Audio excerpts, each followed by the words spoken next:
On air? Alright, so I thought I would do a different video today. In case anyone was ever interested. I'd like to talk about Bleach. You know, this time in its own dedicated video. And discuss, as you can see in the title, the character of Ulquiorra Cifer. Ulquiorra is, one of my personal favorites in Bleach. Because as a whole, the way his character developed in this such a small time we've seen him, in both the anime and the manga, or you could say it's a long period of time, give or take, he's kind of the Espada you see the most throughout the, well, the Espada arc, but, you know, long term going in. Let's leave it at let's leave it at that for right now. Okay, so Ulquiorra. When we first see Ulquiorra in well, the initial invasion of Ulquiorra town, he's off of Yami, and we can tell their dynamic immediately just by looking at the two. You see Yami is a big stubborn brute, and Ulquiorra is the calm and collected one. You know, that archetype has been done a lot in fiction, and, you know, doing it visually, it's a nice touch. You know, it doesn't take much to get something like that right, but you'd be surprised that there are some works of fiction that actually manage to screw that part up. So, when Ulquiorra is with Yami, we see how reserved and restrained he is. We see his thoughts. And, they're presented to us in a rather objective view. But, as he observes the way Ichigo handles himself and carries himself in the fight, he realizes Ichigo is not a normal person, and he develops a strong interest in him. Not so much for Orihime just yet, until Lord Aizen orders him to abduct her. In which case, we'll get into that a bit later. But, so, when he meets Ichigo, he's like, this is the kid who got Aizen's interest.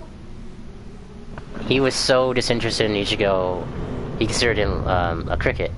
So, and, you know, he honestly wanted Yami to squash Ichigo like a bug. What's that supposed to mean? If Yami didn't get his arm cut off for being stupid, then Ulquiorra wouldn't have paid any attention to Ichigo whatsoever. Aside from, the way Ichigo's reishi started fluctuating in the fight. And he was all like, what is this guy? 1 second, his spiritual pressure is so low that it's not worth considering. Then another second, it's so dense, it completely overshadows mine. That was Zangetsu. That he was sensing, or, you know. I don't think a lot of people who aren't too familiar with Bleach know that Hollow Ichigo is Zangetsu, so I'll say that much right there. And after they depart from him and Yami depart from Karakura Town, what ends up happening is Ulquiorra starts to see things a little bit more analytically, in terms of not being so objective with Ichigo and the others. He decides to take interest in their development instead of like dismissing them as being weak or anything of the sort like that. So when next they meet, Ulquiorra is usually trying to antagonize Ichigo, and this is, strictly speaking, after he abducted Orihime. which, Ulquiorra really didn't need to tell Ichigo why he did it, like, at all. But just the fact that he wanted to get Ichigo an edge, and he does it easily. Not as easy as, like, Aizen, but, you know, we're not comparing Ulquiorra to Aizen, obviously. Because, in all honesty, Aizen is Aizen.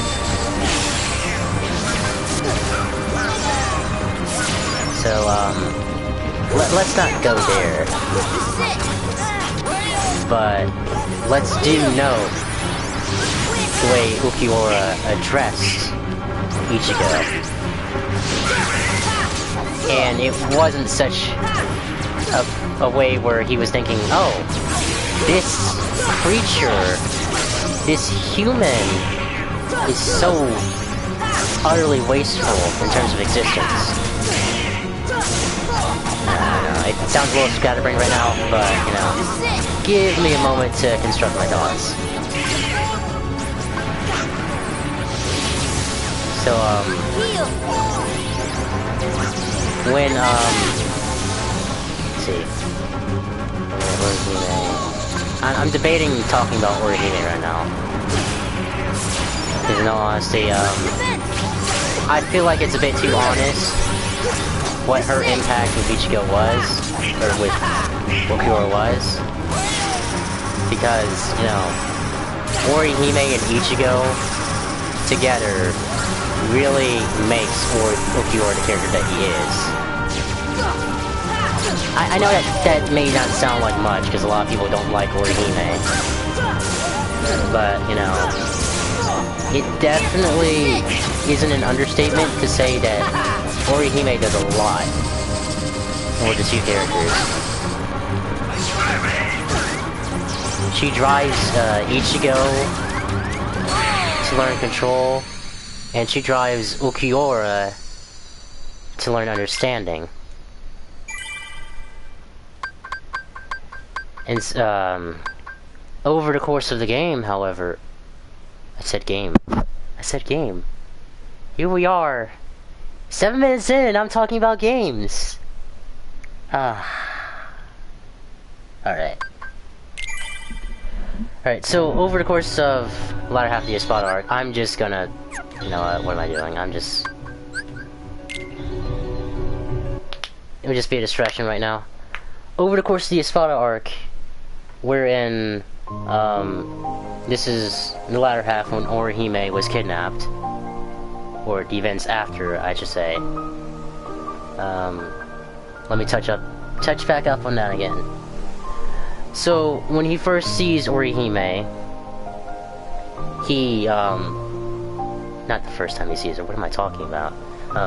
When he first abducts Orihime, or takes her to Wakamundo, she's with the two guards, and Ulquiorra effortlessly takes them out, and sees her trying to go and heal them. He's like, what are you doing? Why aren't you, like, running away? Or whatnot. She's like, oh, well, I've got to heal them, and, you know, the usual Orihime spiel. So, when he takes her, that develops the initial interest in her. If you catch my drift. No. Then he pities her enough, because it was pity at that time, to let her go incognito mode. With, was it a ring? I think it was like a ring or something. I don't know. I had to reread that part again. But she had some kind of device that allowed her to walk among the souls of the world of the living, you know, Karakura Town, undetectable, even by people with Reishi, and, you know, the ability to track Reishi and spiritual pressure. So, he tells her to visit one person of her choosing, because otherwise he would just destroy the entirety of Karakura Town right then and there, if she happens to break that rule. So she picks Ichigo. And right off the bat, Ulquiorra is like, oh, so that's who you go to. Because he had a suspicion after their first encounter that Ichigo and Orihime meant a lot to each other. So there's the interest in provoking Ichigo starting to develop. So after Orihime is taken back to the world of the living, why did I say the world of the living? Back to Wakamundo again. She's given the fancy rose by Aizen. You know, big plot twist coming up. This is a whole video dedicated to spoilers, so you know, watch at your own discretion. I don't care. So he goes to see her, and you know, Aizen's all like, "Oh, so this is your power?" I had a feeling. Makes her heal Grimjo, then places her under Ulquiorra's watch.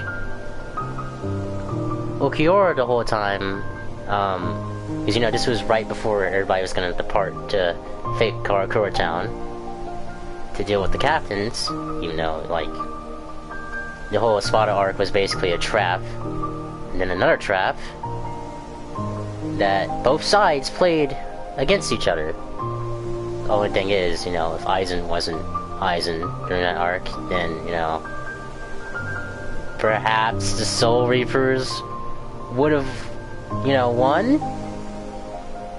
Because they were taking everybody out in Karakura Town, but, you know, except for Aizen. Aizen's always the outlier in that kind of situation. But anyways, back to Ulquiorra, the proclaimed Lord of Las Noches at that point in time. Because, you know, Yami's too dumb, and at the time, too weak to lead. So, this is before Largo, by the way. So, but he's still dumb. He's still dumb when he's huge. Like, really, really dumb. His whole transformation is based off of rage, like a Super Saiyan. But, so, right when Ichigo arrives in Wakamundo initially, he's like, talking to Ulquiorra's like, thank you for not killing Orihime. And, what's that? I have to rethink. Again, there are a few things I need to reread. Because it's a little bit now, especially pulling it out for a video like this. And I'll probably do more videos like this, and discussing Bleach. And sort of such a matter I would like to discuss. But in terms of how that scene should be perceived, when Ichigo departs again from Ulquiorra after exchanging a few words, because remember, Ulquiorra is the enemy, and at that time Ichigo still has the mindset of, I'm not gonna kill everyone, I'm gonna try and like work things out peacefully with everyone. He still thinks like a human then. Well, like a teenage human boy thinks then. You know, maybe angsty and whatnot, but he's like not going to come out and kill somebody because we're against him. Not yet anyway. So when Ulquiorra speaks again, he speaks to antagonize Ichigo to see what he does. Whereas he saw earlier that when he asked Orihime for the first time, was she scared of him because of his ability to instantly reach inside of her and pull out her heart, you know? She, I don't want to say flinched for a second, but like, she had a noticeable reaction at first, but then she like calmed down and told him bluntly no. So he's been trying to understand humans ever since. Humans in general, by the way, not just Orihime and Ichigo. So when you get into the conversation with Ichigo again, he's like, how would it make you feel if I told you that I was the one who brought her here? And then Ichigo immediately starts attacking him Because that's an easy way to provoke Ichigo right there. Telling him to his face that you were the one who put his friend in danger. Ichigo, of course, thinking like how he did when he fought Byakuya, trying to change Ulquiorra, despite him being his enemy.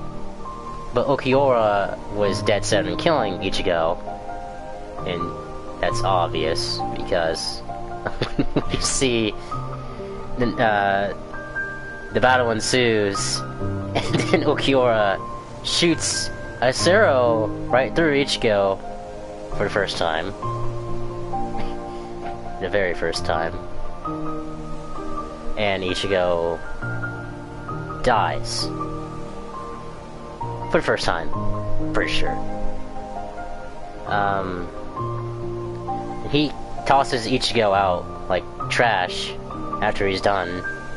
You can tell he's disappointed. And then here comes Grimmjow, bringing in Orihime to heal Ichigo so he can have the fight. And, you know, this pisses off Ulquiorra, so he pursues him. Ulquiorra gets trapped in a pocket dimension by Grimmjow for about...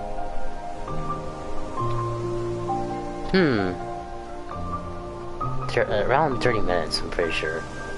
I really need to reread my, reread around that part, because, you know, my memory of the anime and manga from around then is a little bit fuzzy. But, you know, that's okay for the purpose of this video. I'll try and be a little vague there. So, Ulquiorra's sealed away, given enough time to get pissed off. And he comes back and sees Ichigo dealt with Grimmjow again. And, Orihime is taken right back to Ulquiorra's quarters, where she's like getting bullied by the two Fractions under Ulquiorra's command, and Ulquiorra's like cut the shit because he killed like all three of them at once, specifically those two. So, you know, and they're messing with Orihime, which really puts a damper in his plans. So, and this is an important thing to note too. Ulquiorra, after seeing what Ichigo's mindset was like coming to Las Noches to protect and save Orihime, this is how I interpret the scene where Yami comes in and starts, you know, fucking shit up with the Fraction. When Yami gets there, he's being a bumbling dumbass as per usual. He comes in, you know, he looks at Orihime, goes after the Fraction because she was in his way, and, you know, he beats the shit out of her effortlessly. But, you know, this was after Ulquiorra came in and saved her, essentially, from the first volley of Yami's rampage. Telling her, I didn't do it for you. But, well, I won't say that he lied, but I know some part of Ulquiorra had changed to the point where he was thinking about protecting someone. Not necessarily Orihime in that instance. Because, you know, later on, he does, in fact, protect Orihime. So, after him and Ichigo fight in the rematch, he's still trying to provoke Ichigo and see what his power is like. Which, he kinda got bored of Ichigo after Ichigo scratched him, which is just a scratch. It's really difficult to do on an Espada anyways, because of their skin being like hard and steel. You know. He's telling Ichigo to put on the Hollow Mask and see what his power is like. And this is, let's see, where should this next branching point be? This is at the point where Ichigo is just, kind of getting the hang of fighting Ulquiorra, who isn't really trying in his base form. And then, Ulquiorra only ever transforms in a fight to drive Ichigo into despair. That's the only reason he went to his first resurrection. Sure. Yeah, you're a target now, by the way. Just gonna have you know. So, right after Ichigo, you know, kind of gets the hang of Ulquiorra, Ulquiorra's like, ridiculous. Then he pulls out all the stops and enters his, resurrection after ascending to the canopy of Las Noches. Again, this was only to drive Ichigo into despair. And after it didn't work, because Ichigo was blathering about, oh, I don't want to beat you, I have to beat you. Haha, famous last words, but, you know, yeah, go ahead. I'm not scared of them either, to be honest, but, you know, go figure.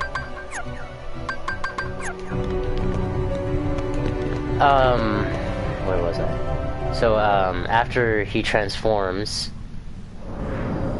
you know, his first release, you can kind of see Ulquiorra, well, how I represent it, you know, his wings, which is kind of his true nature, being that if you think of just what hollows represent in general, you could call them demons. So, he's got his devil wings out, and obviously his horns. Who are you? And he goes around and he starts beating the shit out of Ichigo, obviously. Which, I am Sam? it isn't a fight, it's just Ulquiorra basically belittling how weak Ichigo seems to him. And make no mistake, this is another instance of Ichigo being an insect to Ulquiorra. But Ulquiorra wanting to drive him into despair. This is different from the Ulquiorra we first see in Karakura Town. Because that Ulquiorra would have just killed Ichigo right then and there. Toying with him and driving him to the breaking point was the only reason for the fight. He's understanding the limits of Ichigo's human mindset. And what makes Orihime, you know, also as human as she is. Because through Ichigo, we can see Ulquiorra transforming, both physically and mentally, into this hybrid being that he kind of already was, in appearance alone, but not mindset. In this state, Ulquiorra basically does what Ichigo has a hard time doing throughout the arc. He comes to terms with both his reason and his instinct. Obviously, since he's a hollow initially, his instinct does come out on top. But his instinct is a curious one. That's where the reason part comes in. So, when he's fighting Ichigo, he's able to express himself a lot more clearly than that of, like, a regular battle. Which is the difference between him and Grimjo, as hollow in general. In fact, you could say the higher end hollows of the Espada, everything from Ulquiorra to Berrigan, do have that consistency of being a lot more human than those of the lower ranks. We're not gonna count Noritora, because obviously Noritora doesn't really care. He's the most instinctual of the top 5, because he's number 5.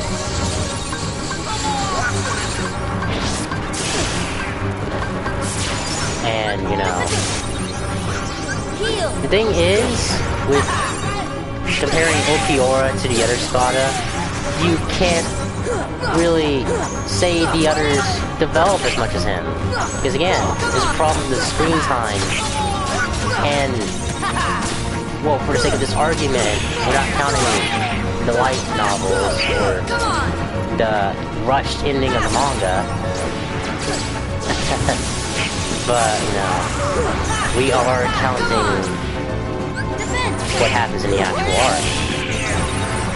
The manga itself, the anime, you know, albeit for me to say, you can't really compare the manga to the anime. It's just like Tokyo Ghoul. The manga is better than the anime in every possible regard. Because the anime barely is allowed to do what the manga is able to do. So, there you go. That comparison. And also, let's see. Sorry, I keep losing my train of thought.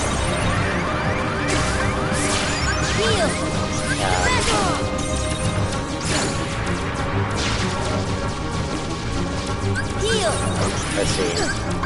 Donald!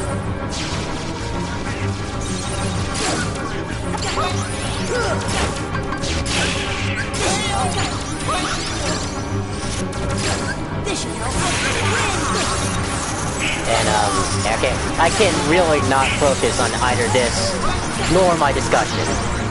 I don't know why the hell I started doing this crap. It's really not to my own benefit, like I was thinking it would be. So, there you go.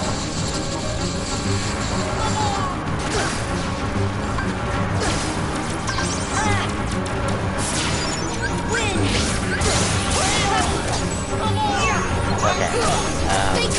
You know what? I'm just gonna close this right out, because I'm not gonna be able to speak otherwise. I could, but you know, I'm giving myself until like 35 minutes in. I really shouldn't play games while I'm talking like this. It's counterproductive as all hell. Uh-oh. Gotcha! See ya!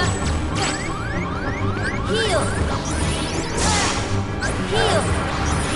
Gotcha! Gotcha! Oh, okay. Bye-bye. Bye, Eddie Murphy. Come on! Let's go! Huh. Heal! Win! And initial block. Again, this is... I really shouldn't be doing this while I'm having a discussion video. It's a good thing I didn't lose my place exactly.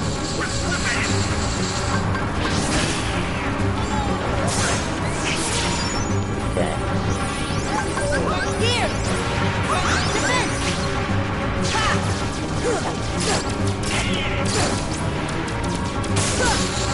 Oh, for fuck's sake.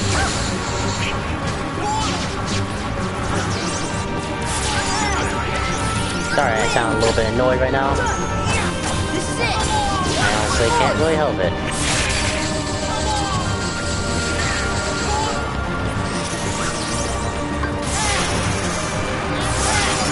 Heal! Defense! Okay.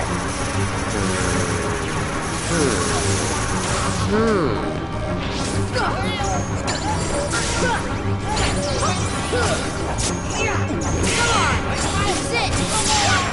Alright, I can finally close my dots. Or get back to him. So, in first release, after he's basically figured out, oh, I'm not getting anywhere like this, he sends to second release, which, you know, basically represents him embracing the full length of his hollow power, becoming the devil.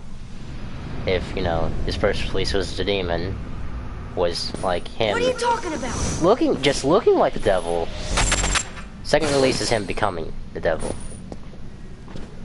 And in that, I mean, mentally, he's still thinking like he was, but like, he's kind of done with Ichigo at that point, because this is also around the point where he kills him. Wait, what are you?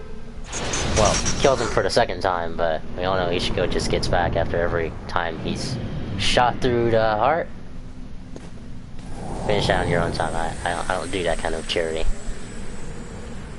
So, after that second time he shot through the heart, Ulquiorra felt like he's gained all he needed to from Ichigo.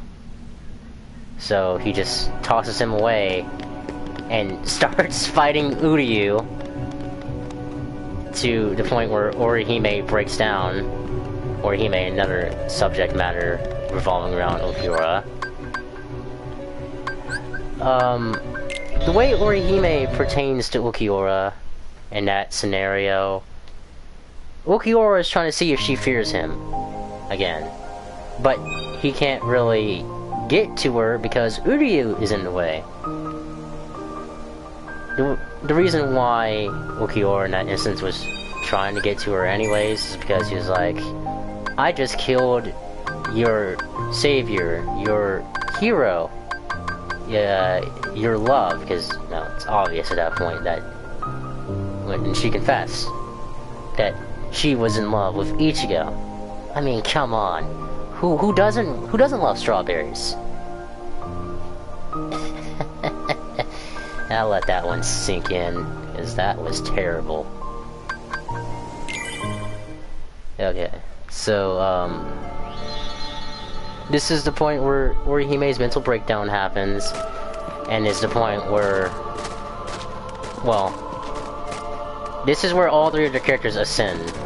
Orihime realizes after he transforms that this was her fault. At the start of the arc, she didn't want to be a nuisance to Ichigo, but ended up being a nuisance to, or what she thinks is a nuisance to Ichigo. And at the end of the arc, we see that she is always going to be the thing that Ichigo protects. For one, he's her friend. For two, you know, it's someone that Ichigo clearly cares a lot for. Not just in terms of friends. It's not the same way as it was with Rukia. Rukia could protect herself, and she served as mentor to Ichigo, so Ichigo didn't have to worry about her after the Soul Society arc. But Orihime, Ichigo knew Orihime didn't have any fighting experience or fighting backbone in general. That's why she has her whole spirits to help her fight in the first place. She is not a fighter. She's like a Pokemon trainer in all honesty. Of course she does go out to heal them like a Pokemon trainer. But I should stop. I should quit while I'm ahead. So, you know, this all happens, and Ichigo realizes, and this is a big center point for Ichigo, because this is the point where he grows up after the fight. He realizes that he basically cheated. He made a fight unfair, which it wasn't his fault, by transforming into Zangetsu, Hollow Vastalorde Ichigo. In the first place, Zangetsu warned him this would happen, this was foreshadowed by both the manga and the anime, and when it happened, it was super tragic. Because here we have Ulquiorra on the receiving end of what he also foreshadowed was Ichigo's spiritual pressure basically dominating his by a large amount, and what have we seen in the fight? Zanget's literally bodying this man, literally. Or he said literally, I don't want to sound redundant. By tossing him everywhere, ripping off his arms,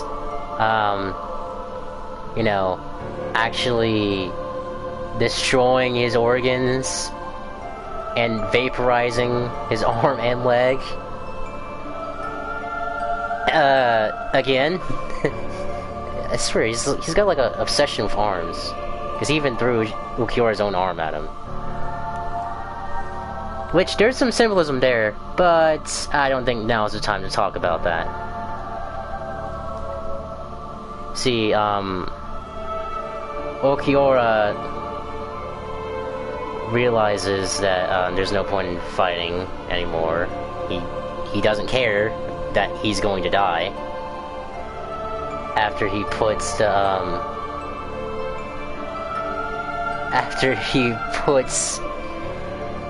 the foot after Zanget puts the foot on his head, he's like, "You would finish me like a hollow." Because, you know, Ulquiorra basically at that point has his breakthrough in terms of being, you know, human. We even see it when he's dying, his eyes turn green again, like how they were before his transformations. Well, his second transformation. So, but before that, before his actual death, he comes in and he saves Orihime like he did the Fraction when she was about to die from Yami. And you know who helped the Fraction after she fell out of the tower? Well, technically Orihime-ish, but a little bit. The Fraction was still alive, I like to think. I'm still kind of mulling over that part, though. I'll have to see in greater detail what that's about, but, you know. Ulquiorra had this desperation in his eye when he sliced off Bastalorde's horns. And when Ichigo transforms back and is fixed and all, and realizes the gravity of the situation, Ulquiorra is trying to get him to fight again because he's got a renewed vigor. You could say that that's his instincts, but I would like to think that's some of his humanity seeping through again. And even when Ichigo offers to slice off an arm and leg to make the fight fair, because, you know, Ichigo's got a real fucking sense of honor, unlike when Naruto transforms into the rampaging Ninetales, which was so much cooler than his cloak at any point. I'm just saying, I really like when characters in anime or, you know, that kind of action-adventure genre transform in general. Shonen. Shonen! What do you think this is for? This is for adolescent boys and girls. But it does mean adolescent boys, so, you know. Just gonna throw that out there. During the process of his arm and leg trying to regenerate, this is when Ulquiorra has the full breakthrough. And this is the moment where, you know, he starts fading away, because he's dying. Ulquiorra can get the righteous retribution and, you know, remorseful conclusion that Byakuya had in terms of character arc. Because Byakuya was very hesitant throughout the Soul Society arc, you know. He even tells Rukia at the end, like, I really couldn't decide between my duty to the Soul Society and my duty to your sister as her husband. your fate. So he was very distant to Rukia and cut off from her. Which that was a time where Byakuya was really at fault there. He really should have been very close to his sister in that situation because she was about to be executed. And Byakuya got a good conclusion. Ulquiorra got an unfulfilling one. And you can argue Ulquiorra actually deserved it more. Because Ulquiorra was just beginning to grasp what it meant to be human. That's why he asks Orihime again, "Are you scared of me?" when he reaches his arm out to her. And she starts crying. And he's like, "Oh, I see." And this is kind of a small plot point to make here about Ulquiorra as a character. Ulquiorra doesn't believe in what he can't see. So him saying the lines, "Oh, so that was her heart. I was able to hold it after all." Or in that instance, I was able to hold her heart. This... I'll have to discuss this at a later point in time. You know, I want to keep this relatively short, despite it being 41 minutes compared to my other videos. I really should have structured this better and not played a game, but hey, can all be winners here. I'm over 35 minutes right now. So, Ulquiorra as a whole grew a lot more... Okay, comparison. How would I contrast Ulquiorra in terms of an quote-unquote anime villain for the arc? Excuse me. I'd class him, or I'd compare him. Sorry, I should have said compare him. I'd compare him to Pain. Pain's death in Naruto was, well, the whole Pain arc was kind of the high point for Shippuden before, like, because, you know, undoubtedly Shippuden started, like, declining after the Pain arc ended and entered Great Ninja 4 when Madara started coming in, which, Madara, you know,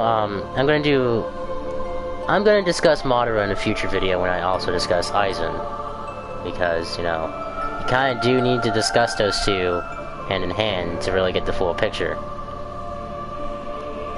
But, Pain doesn't do anything for Naruto, morally wise. No. It doesn't even get Naruto to look at Hinata as a love interest. Not yet, anyway. Not until, like, the end series.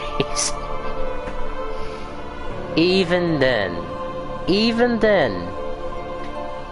it's still, like, he kind of just ignores her for a majority of the time. This is throughout the younger days, and this is throughout Shippuden as well. You don't really get to see them have any romantic screen time with each other. At all. Not one-sided, not like completely complicit two-sided romance.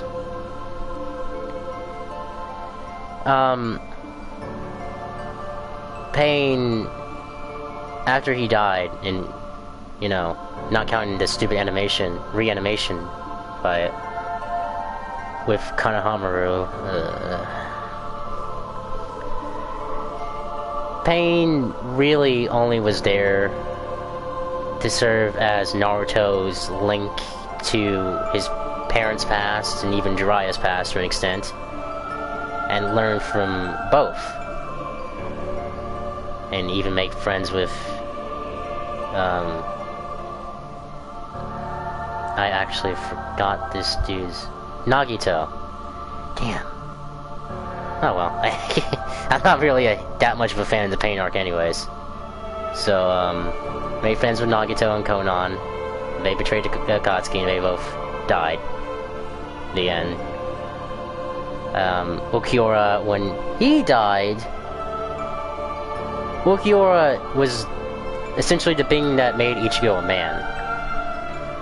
Because when Ichigo gets done fighting Ulquiorra and moves on to help fight Yami Largo, big-ass, dumb battleship Yami, who's become the strongest Espada at that point, Las Noches and Hueco Mundo or not.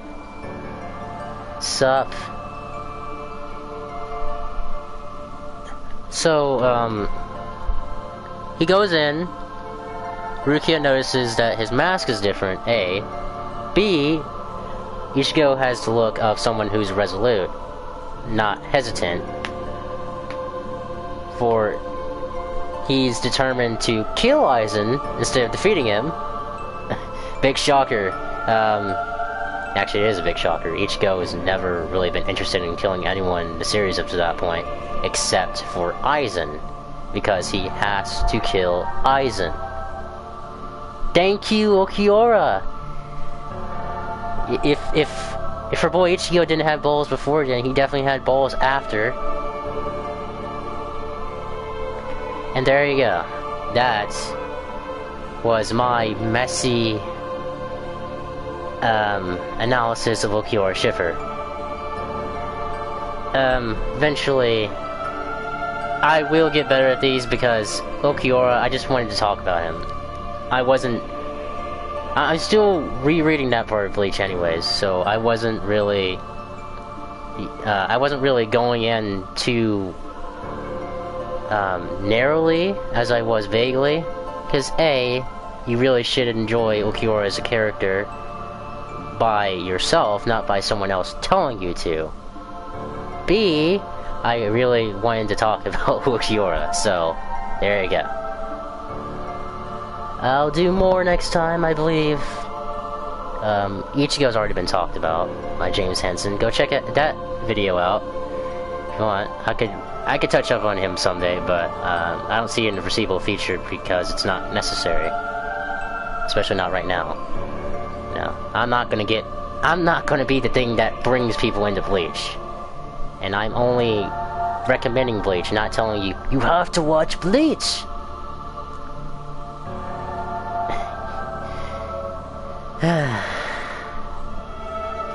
Yeah, I think I'll leave it here before I get too carried away.